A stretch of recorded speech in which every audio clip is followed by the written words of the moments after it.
एउटा युवाले देशको चाहिँ नि काया पलट्छु, देशमा विकास समृद्धि र भ्रष्टाचारका चाहिँ गतिविधिलाई चाहिँ निरन्तरता नदिएर एउटा चाहिँ राज्यले एउटा काँचुली फेर्छ र जनताको चाहिँ अनुहारमा चाहिँ एउटा सुखद एउटा हाँसो चाहिँ उत्पन्न गराउँछु भनेर अवश्य पनि उनको पत्रकारिताबाट अथवा भनौँ राजनीतिक यात्राबाट जसरी नेपालको इतिहासमा 5-6 महिनामा चाहिँ यसरी चाहिँ होइन 20-21 सिट ल्याएर फेरि त्यसमा पनि सङ्घर्ष, अन्तरसङ्घर्ष, कलह, राजनीतिक सङ्घर्ष, प्रतिस्पर्धात्मक सङ्घर्ष होइन, चुनावी सङ्घर्ष, पटक पटकका चाहिँ ती कालखण्डमा चाहिँ आएको कुठाराघात यावत कुलाएर चिर्दै एउटा अदम्य साहस लिएर अनि अगाडि बढेको नेतृत्वले देशको लागि केही गर्छ भनेर हामीले चाहिँ के भन्दा सम्मान गर्नु, सरसल्लाह दिनु, सुझाव दिनु यो अत्यन्त राम्रो पक्ष हो। र रवि भनेको चाहिँ राष्ट्रको विकासको लागि एउटा केन्द्रबिन्दुको रूपमा स्थापित भएको पात्र पनि हुन् र उनलाई सम्मान पनि छ र समर्थ पनि छ। तथापि चाहिँ अहिले के देखियो भन्दाखेरि अब सम्मान गर्दा गर्दै पनि अहिलेको राजनैतिक सिनारीमा यी चाहिँ जो चाहिँ पात्रहरू छन् नि, मतलब यो प्रचण्डजी हुनुहुन्छ सम्मानित प्रधानमन्त्री, केपी शर्मा ओलीजी हुनुहुन्छ पूर्व प्रधानमन्त्री, उहाँहरूले देशलाई पटक पटक चाहिँ जनतालाई ठगेको, देशमा भ्रष्टाचार, दुराचार, अन्याय, अत्याचार र चाहिँ आफ्ना पारिवारिक सरकारलाई चाहिँ एकदम पोस्ने काममा भनौँ निरन्तर चाहिँ के भन्दा बलै लगाएर चाहिँ अगाडि बढेको अवस्थालाई विद्यमान राख्दा र उहाँले अब रविले पनि 84मा चाहिँ जसरी देश दौडाएको कुरो भएको थियो, जनताले चाहिँ एउटा बहुमत बिना, हेर्नुहोस् यो बहुमत बिना संसदीय प्रणालीमा चाहिँ किञ्चित विकास परिवर्तन एकल व्यक्तिले गर्न सक्दैन। एकस चन्द्र तमो हन्ती नचतारा गणै रवि त भन्छ। हेर्नुहोस् किन भन्दा करोडौँ ताराहरूको बिचमा पनि चन्द्रमाले प्रकाश दिएको हुन्छ भने त्यो प्रकाशको रूपमा उदाएको चाहिँ रवि लामेछाने पक्कै पनि हुन्, यसमा हाम्रो विवाद चाहिँ छैन। तथापि के भन्दा अब जनताले मन नपराएका, अब देश र दुनियाँको लागि केही नगरेका, पटक पटक चाहिँ सत्तामा जाने, लुट्ने, जनतालाई भर्याङ बनाउने, हत्या हिंसा र राजनीतिमा परिपक्व हुने, भ्रष्टाचारीलाई चाहिँ काखामा च्याप्ने होइन, ठेकदार र बिचौलियाबाट राजनीति चलाउने, अनुकूल चाहिँ गभर्मेन्ट चलाएर चाहिँ विदेशीको हकमा राज्यको नीति चलाउने, देशको अर्थतन्त्र ढामडुल पार्ने, देशका युवाहरूलाई पटक पटक चाहिँ के भन्दाखेरि प्रताडित गरेर विदेशमा बेच्ने, न घाँस बाँस कपास स्वास्थ्यको समय ग्यारेन्टी गर्न नसकेका, यस्ता चाहिँ के भन्दा असफल भएका, पटक पटक टेस्टेड भएका, यी चाहिँ के भन्दा देशका नै एउटा भाइरसको रूपमा उदायमान भएका यी साँडेहरूको बिचमा चाहिँ जुझ्न रविलाई जाँदा रविले चाहिँ के चाहिँ आफूले चाहेको चाहिँ काम गर्न सक्लान् त भन्ने एउटा प्रश्न चाहिँ अवश्य पनि जन्मेको हो। हेर्नुहोस् है जन्म्या जबकि के भन्दा रवि त अहिलेसम्म क्लिन चिटकै हिसाबमा छन्, हुन त अब उनलाई पनि फसाउनलाई अनेक प्रकारका वित्तमना विगतमा भयो ती कुरा कति कोट्याइराख्ने, अहिले पनि अब तपाईँको चाहिँ सम्पत्ति छानबिनदेखि लिएर सहकारी ठगी जीवी राईको चाहिँ प्रकरणका कुराहरू होइन, अब पासपोर्ट पनि त्यहाँ सर्वोच्चमा हल्लाएका कुराहरू छन्। मुद्दाको परिस्थितिमा अब सिबिआईले चाहिँ पनि अब के गरिरहेको छ भन्दाखेरि अनुसन्धानको पाटो चाहिँ गराएको छ, जीवी राई पनि पक्राउ होलान् वा नहोलान् होइन। अब यहाँ विभिन्न खालको चाहिँ अहिले चाहिँ एउटा सामाजिक सञ्जालमा अब यही यो मान्छेले भन्ने निर्मला पन्तको चाहिँ कारबाही चाहिँ को हुन्छ दोषी कारबाही गर्नुहोस्, रविजी अब जीवी राईलाई पक्राउ गर्नुहोस्, फलानु काण्डमा चाहिँ यो छन्, यो काण्डमा भएकालाई चाहिँ कारबाही गर्नुहोस् भनेर जनताको चाहिँ अहिले आवाज त आएकै छ, एउटा आशाको केन्द्रबिन्दु भएर।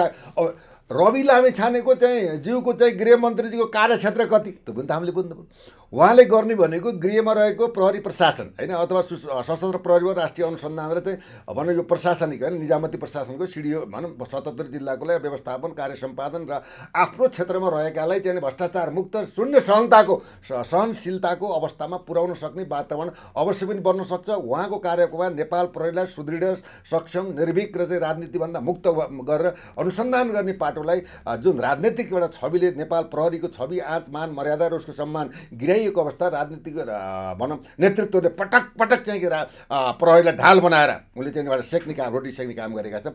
त्यसमा चाहिँ हरेक अनुसन्धान र घटनाक्रमलाई एउटा चाहिँ साधन सम्पन्न बनाएर एउटा सुविधा दिएर विश्वकै मापदण्डमा चाहिँ अगाडि बढ्ने, शान्ति सुरक्षा कायम गर्ने, घटेका अनुसन्धानलाई भनौँ सफल अनुसन्धान गर्ने र यो चाहिँ प्रहरीलाई त्यसै पनि सिआइबीलाई एउटा के भन्दा हाई मोरल्ली र चाहिँ हाई मतलब सुविधा र डकुमेन्टेसन र इक्विपमेन्ट समेतको व्यवस्था गरेर चाहिँ एउटा सुरक्षाको चाहिँ कवचलाई उहाँको कार्यकालमा सबल र सुदृढीकरण र यसको निरन्तर र ऐतिहासिक चाहिँ एउटा काम गर्नु हुन्छ होला भन्ने म सल्लाह दिन चाहन्छु।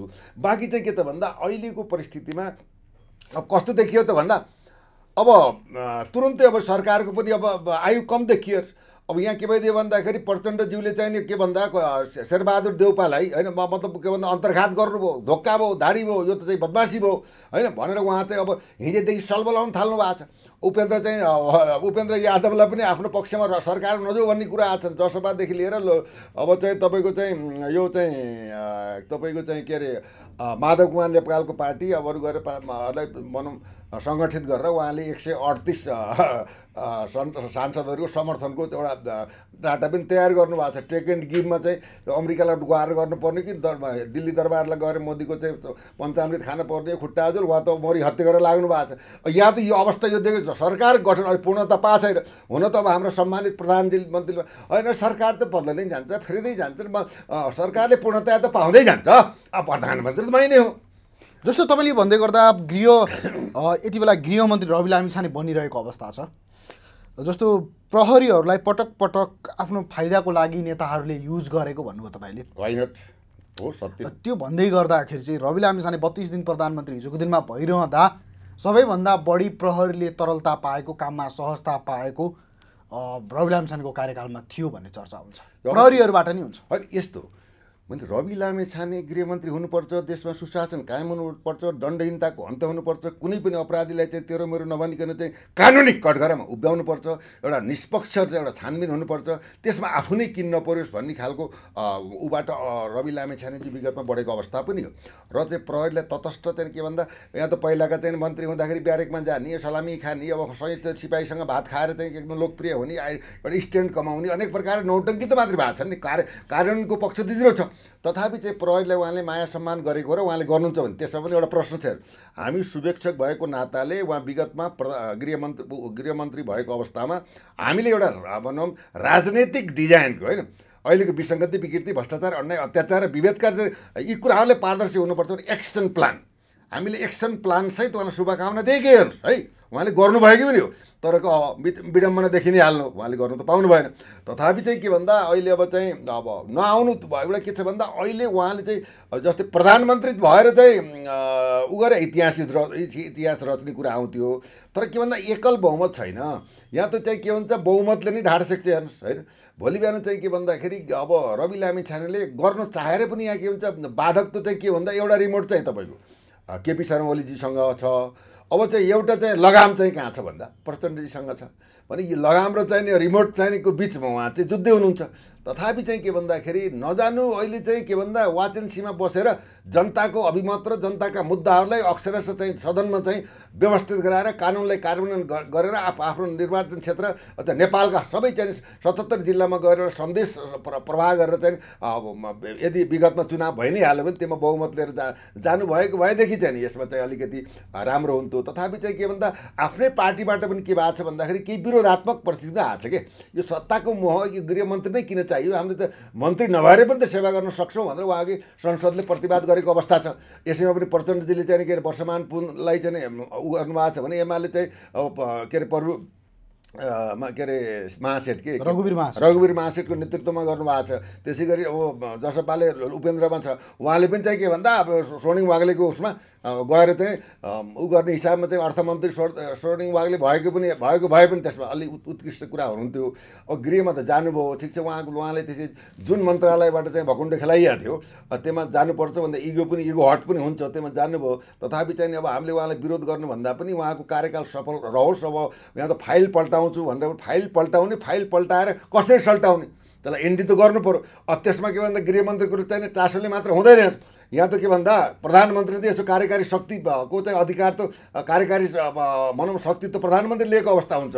त्यसैले के त भन्दाखेरि यी दुईटाको बिचमा अब जस्तै यिनीहरूले चाहिँ जुन देशको लागि केही गरेनन्, यिनले आफ्नै परिवारको लागि गरे, देशको अवस्था एमसिसीको चाहिँ भनौँ यो सम्झौताको सम्पादन, एसएचपीको चाहिँ अब भनौँ कार्यान्वयन र देशमा चाहिँ के भन्दाखेरि यो चाहिँ आर्थिक मन्दीको पराकाष्ठा, जनताको अभाव र तनावको चाहिँ परिस्थिति, आफ्नै चाहिँ के पार्टी आफ्नै परिवारलाई भरण पोषण गरेर देशलाई डुबाएर देशको चाहिँ यो अस्मिता, राष्ट्रियता, स्वाधीनता समेतमा यिनले प्रश्न चिन्ह खडा गरे हुनाले यस्ता चाहिँ राष्ट्रघात गर्ने अपराधीसँग पनि रवि जस्तो मान्छे गएर चाहिँ सहकार्य गर्नु भनेको यो ठिक भएन है, यो राम्रो भएन भन्ने कुरा उनका शुभेच्छकहरूले भनेका पनि छन्। यो तार्किक यथार्थ पनि हामी शुभेच्छक भए तापनि हामीले चाहिँ भजन कीर्तन गाउनु भन्दा पनि सत्य कुराहरू विश्लेषण गर्नु नै पर्दछ। अब नजानु थियो गइ नै हाल्नु हो। अब उहाँलाई चाहिने सुझाव, सल्लाह, अनुभव, ज्ञान, दक्षता यावत कुराहरूमा हामी चाहिँ पोजिटिभली सहयोग गर्न तयार छौँ। हामी त कुनै पार्टीको टिको लगाएका व्यक्ति होइनौँ। हामी त राजनीति, देश चाहिन्छ, मुलुक चाहिन्छ, राष्ट्र चाहिन्छ, जनता यहीँ बस्नुपर्छ, एक खाएर खान पाउनुपर्छ, तनाव हुनु हुँदैन, कुनै भनौँ बिमार भएर उपचार पाउनुपर्छ, कम्तीमा घाँस बाँस कपास शिक्षा र स्वास्थ्य उपचारमा चाहिँ जनताको नैर्सिङ्गिक अधिकारलाई प्रत्याभूति हुनुपर्छ। हामी यो देशका चाहिँ के भन्दा सर्वशक्तिमान नागरिक हौँ। तर आज यस्तै के भन्दा विदेशीका लठै चाहिँ विदेशीका दलालहरूको चाहिँ दासत्व स्वीकार गरेर हाम्रो स्वाभिमान बर्बाद भएको अवस्था छ, हाम्रो स्वाभिमानै गिरेको अवस्था छ देशको चाहिँ। यति बेलाको अवस्थामा चाहिँ प्रधानमन्त्री प्रचण्डले जस्तो हिजोको दिनमा चाहिँ एमालेसँग सरकार बनाएको, काङ्ग्रेससँग सरकार बनाएको अवस्था थियो, अहिले आएर एमालेसँग सरकार बनाएको अवस्था छ। जनताले आकलन पनि के गर्न थालिसकेका छन् भने यो गणतन्त्रको अन्तिम बिन्दु, प्रचण्डजीको अन्तिम बिन्दु भनेको चाहिँ राजा हो, लास्टमा चाहिँ सिधै राजालाई बुझाउँछन् भन्ने चर्चा हुन थालेको छ। कसरी हेर्नु भएको छ यसलाई? यसमा दुईवटा कुरा छ हेर्नुहोस्। एउटा कुराको छ भन्दा एमाले योलाई चाहिँ यो अलिकति अहिले सत्तामा गए पनि समर्थन गरे पनि 8वटा मन्त्री दिए पनि उसले चाहिँ के भन्दाखेरि यो एउटा गोटी फाले जस्तो गरे अवस्था छ। यदि सम्मान तरिकाले चाहिँ सरकारमा गएको अवस्था छैन। र केपी शर्मा ओली भनेको बहुत डिजाइनर र चाहिँ एकदम चलाक चाहिँ खेलाडी हो है।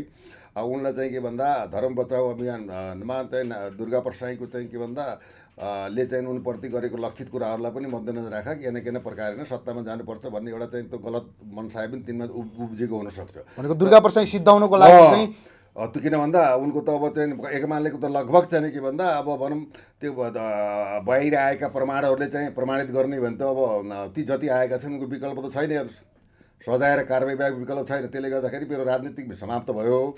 अब चाहिँ राजनीतिमा चाहिँ सम्भावना हुन्छ, अब दुश्मन कोही पनि हुँदैन। अब हामी तत्त्वमा गएर लडे तापनि अब कम्युनिस्टको विचार हो, समाजवादी धारणाबाट अगाडि बढ्छौँ भनेर केही छिनलाई चाहिँ उहाँले शक्ति लिएर अब पछि चाहिँ के त भन्दाखेरि अब प्रचण्डसँग पनि कटाक्ष भइगयो, एकअर्कामा अन्तर्विरोध छ। अब चाहिँ अब देउपाजीको पाठ के हुन्छ त्यसलाई हेरेर चाहिँ मलाई पनि प्रधानमन्त्री भन्नुभएको छ भने त्यतातिर पनि घुम्न सक्ने अवस्था छ। हेर्नुहोस् अहिले अब चाहिँ के भन्दा 30 दिनभित्र चाहिँ यो सरकारले चाहिँ के भन्दाखेरि चाहिँ बहुमत भनौँ विश्वासको प्रस्ताव चाहिँ सदनबाट पाउनु पर्ने अवस्था छ। अब आज 28 दिन भइसक्यो। अब 28 दिनभित्र चाहिँ के खिचडी बुन्ने हो भन्न सकिँदैन। यो नेपालको राजनीति जनता र राष्ट्र मुलुकको हकमा नभएको राजनीति भन्दा आफ्नै पद खान लुट्न र चाहिँ भनौँ व्यवस्थापन गर्न भएको राजनीति हो। यहाँ सबै पुराना अनुहारले नै पटक मन्त्री भएको छन्, पटक त्यही प्रधानमन्त्री भएको छन्, पटक चाहिँ के भन्दा देशलाई लुटेका चाहिँ लुटेराहरूले फेरि पदस्थापना गरेर अवसर दिएको छ। यही प्रधानमन्त्रीको कार्यकालमा त 40-42वटा त मन्त्री भएछन्, फेरिएछन् है। भनेपछि चाहिँ के छ भन्दा यो एउटा पाटो छ। अर्को पाटो के छ भन्दाखेरि अब चाहिँ प्रचण्डले अब यिनले मलाई यताडा पनि दिएन उताडा पनि दिएन। अब यस्तो यो गर्नुभन्दा अब देशमा चाहिँ नि अब उहाँले नि भन्नुभएको छ राजा पाला त कस्तो शान थियो, मान थियो, इज्जत थियो, प्रतिष्ठा थियो। आज त्यो राष्ट्रपतिको भूमिका त एकदमै कामिन लाग्ने भइसक्यो भनेर उहाँले नि व्याख्या गर्नुभएको छ। त्यसले गर्दा अब चाहिँ काङ्ग्रेसले पनि कट्याङकुटुङ गर्ने, केपीले पनि अब दाउ मात्रै खोनिदियो भने अब भाइ अब चेखे दाउ त थप्नु पऱ्यो। राजालाई तुम शरणम गच्छामी भएर चाहिँ दरबारमा चाहिँ सत्ता बुझाउने र आफूले प्रधानमन्त्रीत्व चलाएर फेरि चाहिँ निर्वाचनका कुराहरूबाट जान सक्ने अवस्था बन्छ। दोस्रो यो धेरै पटक गजाङ गुजुङ भयो भने सैनिक coup पनि हुनसक्छ। तेस्रो पटक चाहिँ के भन्दाखेरि भएन भने सडक आन्दोलनबाट यी पार्टी सबै विस्थापित भएर चाहिँ एउटा नयाँ शक्तिको उदय, चाहे त्यसमा दुर्गा प्रसाद नै होला अथवा को होला नि त भन्ने कुरो त आन्दोलनबाट नै नेता जन्मने हेर्नुहोस् होइन।